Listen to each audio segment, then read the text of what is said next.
Elit Partai Nasdem angkat suara soal pidato Presiden Joko Widodo agar Partai Golkar tidak sembrono memilih capres. Pernyataan Presiden memicu sejumlah spekulasi, diantaranya sindiran terhadap Partai Nasdem.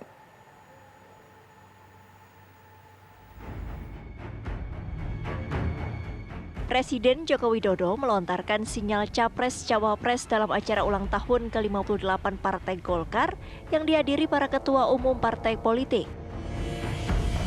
Presiden berpesan kepada Partai Golkar agar tidak asal-asalan mendeklarasikan capres dan cawapres.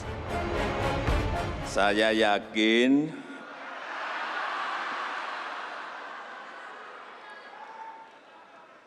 yakin Golkar akan dengan cermat,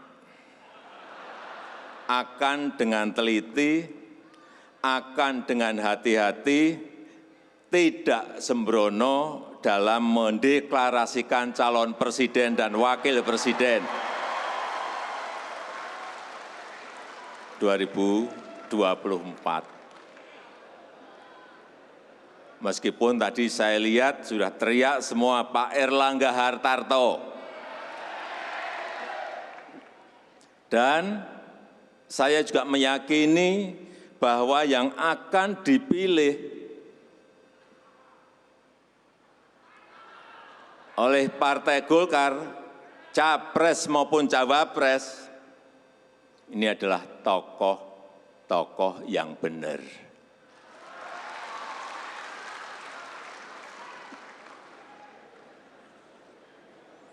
Silahkan terjemahkan sendiri.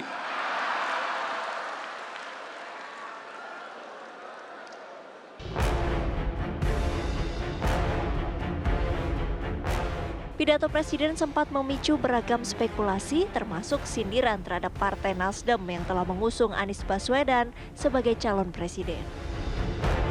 Namun elit Partai Nasdem menilai pernyataan Presiden tidak ditujukan untuk partai besutan Surya Paloh. Bisa kami pastikan bahwa pernyataan itu tidak ditujukan kepada Partai Nasdem, pertama, karena itu bukan forum Partai Nasdem. Yang kedua, kalau Pak Jokowi ingin menyampaikan sesuatu tentang Partai Nasdem, beliau pasti langsung menyampaikan kepada Pak Surya, seperti sebelum-sebelumnya. Yang ketiga, kalau kita lihat suasana HUT Golkar itu kan ada nama yang disebut-sebut, ada nama yang diunggul-unggulkan untuk presiden. Saya menduga, bukan seuzon, saya menduga kalimat itu ditujukan kepada suasana malam itu. Sama sekali, kalau Nasdem kita yakin tidak ditujukan. Nah, saya tidak mau menyinggung KIB, tapi malam itu kan ada suasana hiruk pikuk yang menyebut nama-nama tertentu menjadi presiden partai yang merayakan ulang tahun. Saya duga kalimat itu ditujukan kepada mereka. Dalam pandangan pengamat politik Adi Prayitno, pidato Presiden Jokowi bisa mengandung beragam tafsir. Soal pidato Jokowi di depan Golkar, Jokowi mengatakan jangan sampai Golkar itu sembrono untuk soal pencapresan. Pesannya dua hal.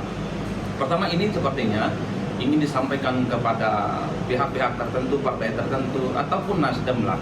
Kira-kira begitu yang dinilai mendeklarasikan Anies, ya, karena Anies selalu diasosiasikan sebagai kubu oposisi berhadapan-hadapan dengan pemerintah. Sembrono dalam arti karena apapun judulnya, Anies adalah sosok yang memang selalu diproyeksikan sebagai antitesa, sebagai sosok yang memang menjadi tempat kelompok-kelompok oposisi untuk melawan kubu pemerintah. Mungkin juga pesan ini adalah kepada internal Golkar, jangan sampai memilih calon presiden di 2024 adalah mereka yang berseberangan dengan pemerintah. Yang kedua adalah calon yang kemungkinan tidak bisa memenangkan pertarungan politik. Jadi pernyataan Presiden dalam konteks itu cukup bersayap. Bisa kepada Nasdem yang mengusung Anies, karena Anies adalah simbol oposisi. Mungkin juga ke internal Golkar bahwa jangan sampai Golkar mengusung capres yang kalah pemilu dan tidak bisa melanjutkan apa yang dilakukan oleh Pak Jokowi. Sangat multitafsir tentunya. Meski menyatakan agar tidak sembrono, Presiden dalam pidatonya juga berharap Partai Golkar tidak terlalu lama mengumumkan calon presiden. Tim TV One mengabarkan.